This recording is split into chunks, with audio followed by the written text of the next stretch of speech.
ఆయనకి కలుస్తాం ఇష్టం లేదు.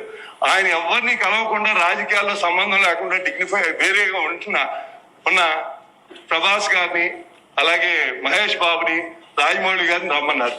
చిరంజీవి గారు వాళ్ళందరినీ రమ్మన్నారు. తనకు జరిగినట్టే ట్రీట్మెంట్ అని వాళ్ళు రామన్నారు. రావంటే కూడా బతిమాలి ఆయనకున్న మొహాటంతో వస్తే ఫస్ట్ షాక్ గేట్ దగ్గర కారు ఆపేశారు. అందరూ దిగి రమ్మన్నారు అన్నారు. అదేంటి అనుకుని వెళ్ళారు. లోన సెకండ్ షాక్ ఇంత పెద్ద పిలిచి ముందు పోసాని మురళీకృష్ణ ఇట్లాంటి కూర్చోబెట్టి అనుకున్నారు. మూడో షాక్ సీఎం గారు మిమ్మల్ని కలవట్లేదు, సినిమాటోగ్రఫీ మంత్రి వచ్చి మీకు చెప్తారన్నారు. అప్పుడు చిరంజీవి గారు కొంచెం గట్టిగానే ఏంటి మీరు పిలిస్తే మేము వీళ్ళందరినీ తీసుకొస్తే ఆయన రానంటారంటే వచ్చారు.